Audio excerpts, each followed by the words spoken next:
Assalamualaikum warahmatullahi wabarakatuh. Bersama saya Rola Tri Rahayu NPM C1C019-085.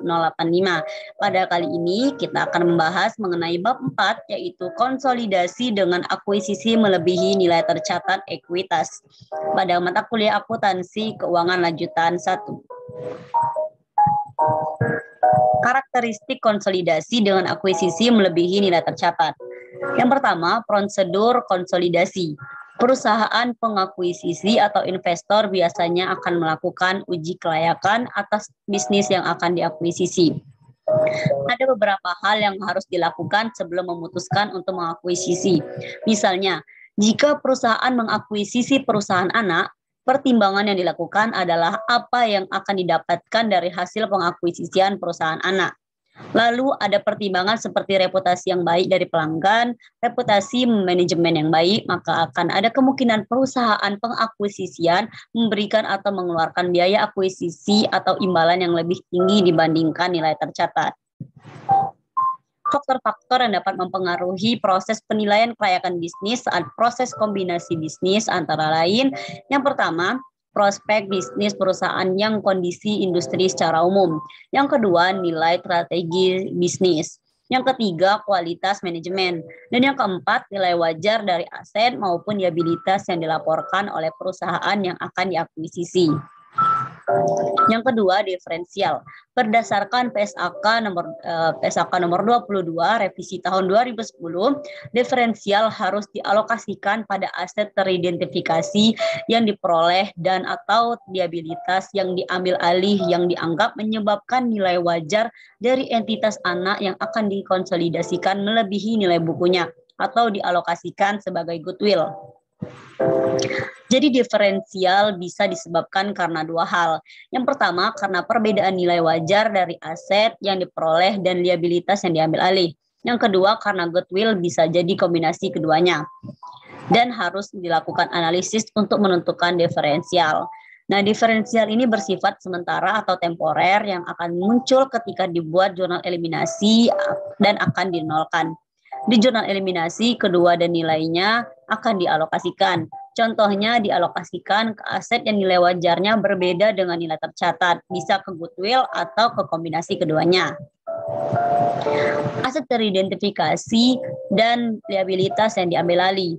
Menurut PSAK 22 tahun 2010, aset teridentifikasi yang diperoleh dan liabilitas yang diambil alih haruslah memenuhi definisi aset dan liabilitas menurut kerangka dasar penyusunan penyajian laporan keuangan pada tanggal akuisisi, serta merupakan bagian yang dipertukarkan dalam proses akuisisi.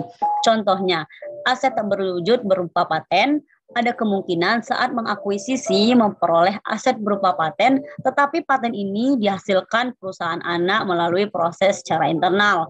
Maka secara standar suatu aset tak berwujud yang tercipta melalui proses internal tidak boleh diakui. Paten itu boleh diakui jika paten tersebut diperoleh secara dibeli, meskipun hal itu sebenarnya bernilai. Selain itu, pada PSAK nomor 22 tahun 2010 juga menyatakan bahwa dimungkinkan untuk memunculkan suatu aset atau liabilitas baru yang sebelumnya tidak diakui oleh pihak diakuisisi.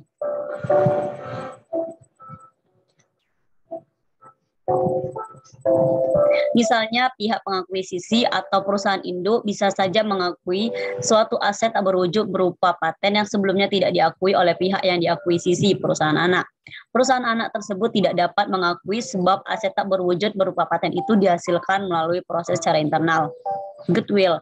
Goodwill tidak diamortisasi tapi akan dilakukan pengujian penurunan nilai jika terdapat indikasi bahwa telah terjadi penurunan nilai aset. Kapan terjadi penurunan nilai aset ini? Yaitu ketika nilai tercatat dari aset tersebut lebih tinggi dibandingkan dengan nilai terpulihnya atau nilai yang diperoleh kembali ditentukan berdasarkan nilai mana yang lebih tinggi antara nilai wajar dikurangi nilai biaya penjualan dibandingkan dengan nilai pakai atau hasil investasi di masa mendatang. Pembelian diskon. Akuisisi dengan konsiderasi nilai wajar yang dikeluarkan oleh investor lebih rendah dibandingkan dengan nilai wajar dari seluruh aset bersih yang dimiliki investi. PSAK nomor 22 revisi tahun 2010 mengindikasikan bahwa investor pengakuisisi harus mengakui keuntungan yang dihasilkan dari pembelian diskon ini melalui laba atau rugi pada tanggal akuisisi. Ilustrasi akuisisi dengan kepemilikan penuh terdiri dari yang pertama, konsolidasi sesaat setelah akuisisi. Maka perusahaan hanya akan melaporkan laporan posisi keuangan dan jurnal eliminasi yang terkait. Ada yang pertama, menghapus ekuitasnya anak seperti saldo laba dan saham biasa.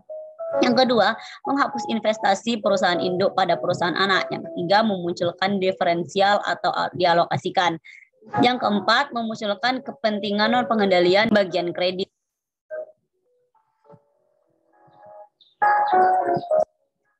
Yang kedua, konsolidasi pada periode setelah akuisisi. Tidak terdapat perbedaan mendasar dibandingkan konsolidasi ketika akuisisi dilakukan pada nilai tercatat. Laba bersih dan saldo laba dikonsolidasikan ketika entitas anak dimiliki sepenuhnya oleh entitas induk serta tidak ada penyesuaian komponen-komponen tertentu. Laba rugi konsolidasian adalah sama dengan laba rugi yang dilaporkan oleh entitas induk. Yang ketiga, konsolidasi pada periode setelah terjadinya akuisisi. Contohnya setelah satu periode atau menambah periode 1 tahun. Ilustrasi akuisisi dengan kepemilikan sebagian, adanya bagian ekuitas kepentingan non pengendalian, yaitu bagian ekuitas pada laporan posisi keuangan akan muncul kepentingan non pengendalian. PSAK nomor 65 revisi 2014 mensyaratkan entitas induk untuk menyajikan secara terpisah bagian dari kepentingan non pengendali pada ekuitas dalam laporan posisi keuangan konsolidasian. Hal ini berarti untuk menunjukkan kepada pengguna laporan keuangan seberapa besar bagian dari aset bersih yang dimiliki entitas anak yang tidak dikuasai oleh entitas induk. Nilai wajar konsiderasi sama dengan nilai akuisisi sama dengan imbalan yang diserahkan.